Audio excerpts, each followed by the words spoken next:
श्रीमद् भागवत महापुराण स्कंद 9वां अध्याय 21वां भरत वंश का वर्णन। राजा रंती देव की कथा। श्री शुकदेव जी कहते हैं, परीक्षित, वितत अथवा भरद्वाज का पुत्र था मन्यु। मन्यु के 5 पुत्र हुए, बृहत्क्षत्र, जय, महावीर, नर और गर्ग। नर का पुत्र था संकृति। संकृति के 2 पुत्र हुए, गुरु और रंती देव। परीक्षित, रंती देव का निर्मल यश इस लोक और परलोक में सब जगह गाया जाता है।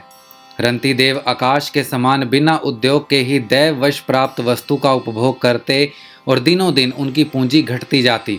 जो कुछ मिल जाता उसे भी दे डालते और स्वयं भूखे रहते। वे संग्रह परिग्रह, ममता से रहित तथा बड़े धैर्यशाली थे और अपने कुटुंब के साथ दुख भोग रहे थे। एक बार तो लगातार 48 दिन ऐसे बीत गए कि उन्हें पानी तक पीने को ना मिला। 49वें दिन प्रातःकाल ही उन्हें कुछ घी, खीर, हलवा और जल मिला। उनका परिवार बड़े संकट में था। भूख और प्यास के मारे वे लोग कांप रहे थे, परंतु ज्यों ही उन लोगों ने भोजन करना चाहा, त्यों ही एक ब्राह्मण अतिथि के रूप में आ गया। रंती देव सब में श्री भगवान के ही दर्शन करते थे, अतएव उन्होंने बड़ी श्रद्धा से आदर पूर्वक उसी अन्न में से ब्राह्मण को भोजन कराया। ब्राह्मण देवता भोजन करके चले गए। परीक्षित, अब बचे हुए अन्न को रंती देव ने आपस में बांट लिया और भोजन करना चाहा। उसी समय एक दूसरा शूद्र अतिथि आ गया। रंती देव ने भगवान का स्मरण करते हुए उस बचे हुए अन्न में से भी कुछ भाग शूद्र के रूपमंद आए अतिथि को खिला दिया। जब शूद्र खा पी कर चला गया, तब कुत्ते को लिए हुए एक और अतिथि आया। उसने कहा, राजन, मैं और मेरा ये कुत्ता बहुत भूखे हैं, हमें कुछ खाने को दीजिए। रंती देव ने अत्यंत आदर भाव से जो कुछ बच रहा था सब का सब उसे दे दिया और भगवानमय होकर उन्होंने कुत्ते और कुत्ते के स्वामी के रूप में आए हुए भगवान को नमस्कार किया। अब केवल जल ही बचा रह गया था और वह भी केवल एक मनुष्य के पीने भर का था। वे उसे आपस में बांटकर पीना ही चाहते थे कि एक चांडाल और आ पहुंचा। उसने कहा, मैं अत्यंत नीच हूँ, मुझे जल पिला दीजिए। चंडाल की वह करुणापूर्ण वाणी, जिसके उच्चारण में भी वह अत्यंत कष्ट पा रहा था, सुनकर रंती देव दया से अत्यंत संतप्त हो उठे और ये अमृतमय वचन कहने लगे, मैं भगवान से 8 सिद्धियों से युक्त परम गति नहीं चाहता, और तो क्या, मैं मोक्ष की भी कामना नहीं करता। मैं चाहता हूँ तो केवल यही कि मैं संपूर्ण प्राणियों के हृदय में स्थित हो जाऊं और उनका सारा दुख मैं ही सहन करूं, जिससे और किसी भी प्राणी को दुख ना हो। यह दीन प्राणी जल पी करके जीना चाहता है। जल दे देने से इसके जीवन की रक्षा हो गई। अब मेरी भूख प्यास की पीड़ा, शरीर की शिथिलता, दीनता, ग्लानि, शोक, विषाद और मोह, ये सब के सब जाते रहे। मैं सुखी हो गया। इस प्रकार कहकर रंती देव ने बचा हुआ जल भी उस चांडाल को दे दिया। यद्यपि जल के बिना वे स्वयं मर रहे थे, फिर भी स्वभाव से ही उनका हृदय इतना करुणापूर्ण था कि वे अपने को रोक ना सके। उनके धैर्य की भी कोई सीमा है। परीक्षित, ये अतिथि वास्तव में भगवान की रची हुई माया के ही विभिन्न रूप थे। परीक्षा पूरी हो जाने पर अपने भक्तों की अभिलाषा पूर्ण करने वाले त्रिभुवन स्वामी ब्रह्मा, विष्णु और महेश तीनों उनके सामने प्रकट हो गए। रंती देव ने उनके चरणों में नमस्कार किया। उन्हें कुछ लेना तो था नहीं। भगवान की कृपा से ही वे आसक्ति और सरपरा से भी रहित हो गए थे तथा परम प्रेममय भक्ति भाव से अपने मन को भगवान वासुदेव में तन्मय कर दिया। कुछ भी मांगा नहीं। परीक्षित, उन्हें भगवान के सिवा और किसी भी वस्तु की इच्छा तो थी नहीं। उन्होंने अपने मन को पूर्ण रूप से भगवान में लगा दिया। इसीलिए त्रिगुणमयी माया जागने पर स्वप्न दृश्य के समान नष्ट हो गई। रंती देव के अनुयायी भी उनके संग के प्रभाव से योगी हो गए और सब भगवान के ही आश्रित परम भक्त बन गए। मन्यु पुत्र गर्ग से शिनी और शिनी से गार्गय का जन्म हुआ। यद्यपि गार्गय क्षत्रिय था, फिर भी उससे ब्राह्मण वंश चला। महावीर का पुत्र था दुरितशय।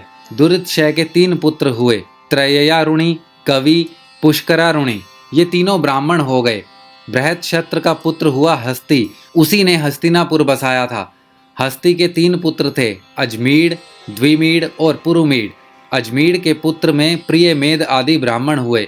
इन्हीं अजमीड में से एक पुत्र का नाम था बृहदिषु। बृहदिषु का पुत्र हुआ बुहर्दनु। बुहर्दनु का भृतकाय और भृतकाय का जयद्रथ हुआ। जयद्रथ का पुत्र हुआ विशद और विशद का सेनजित। सेनजित के 4 पुत्र हुए, रुचिराश्व, दृढ़नु, काश्य और वत्स। रुचिराश्व का पुत्र पार था और पार का पृथुसेन। पार के दूसरे पुत्र का नाम नीप था, उसके 100 पुत्र हुए। इसी नीप ने शुक की कन्या कत्वी से विवाह किया था, उससे ब्रह्मदत्त नामक पुत्र उत्पन्न हुआ। ब्रह्मदत्त बड़ा योगी था, उसने अपनी पत्नी सरस्वती के गर्भ से विश्वक्सेन नामक पुत्र उत्पन्न किया। इसी विश्वक्सेन ने जैगिशव्य के उपदेश से योग शास्त्र की रचना की। विश्वक्सेन का पुत्र था उदकस्वन और उदकस्वन का भल्लाद। ये सब बृहदिषु के वंशज हुए। द्विमीड का पुत्र था यवनीर, यवनीर का कृतिमान, कृतिमान का सत्यघृति, सत्यघृति का दृढ़नेमी और दृढ़नेमी का पुत्र सुपार्श्व हुआ। सुपार्श्व से सुमति, सुमति से सन्नतिमान और सन्नतिमान से कृति का जन्म हुआ। उसने हिरण्यनाभ से योग विद्या प्राप्त की थी और प्राचस्य मास नामक ऋचाओं की 6 संहिताएं कही थी। कृति का पुत्र नीप था, नीप का उर्गायुध, उर्गायुध का शेम्य और शेम्य का सुवीर और सुवीर का पुत्र था रिपुंजय, रिपुंजय का पुत्र था बहुरथ। द्विमीड के भाई पुरुमीड की कोई संतान ना हुई। अजमीर की दूसरी पत्नी का नाम था नलिनी, उसके गर्भ से नील का जन्म हुआ। नील का शांति, शांति का सुशांति, सुशांति का पुरुज, पुरुज का अर्क और अर्क का पुत्र हुआ भाषव। भाषव के 5 पुत्र थे, मृदुल, यविनर, बृहदिषु, कंपिल्य और संजय। भाषव ने कहा, ये मेरे पुत्र 5 देशों का शासन करने में समर्थ हैं, इसीलिए ये पांचाल नाम से प्रसिद्ध हुए। इनमें मृदुल से मौद्रल्य नामक ब्राह्मण गोत्र की प्रवृत्ति हुई। भस्वी के पुत्र मुगल से यमज संतान हुई। उनके पुत्र का नाम था दिवोदास और कन्या का अहल्या। अहल्या का विवाह महर्षि गौतम से हुआ। गौतम के पुत्र हुए शतानंद।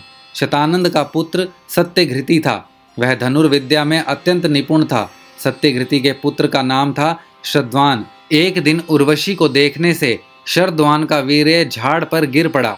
उसमें एक शुभ लक्षण वाले पुत्र और पुत्री का जन्म हुआ। महाराज शांतनु की उस पर दृष्टि पड़ गई, क्योंकि वे उधर शिकार खेलने के लिए गए हुए थे। उन्होंने दयावश दोनों को उठा लिया। उनमें से जो पुत्र था उसका नाम कृपाचार्य हुआ और जो कन्या थी उसका नाम हुआ कृपि। यही कृपि द्रोणाचार्य की पत्नी हुई।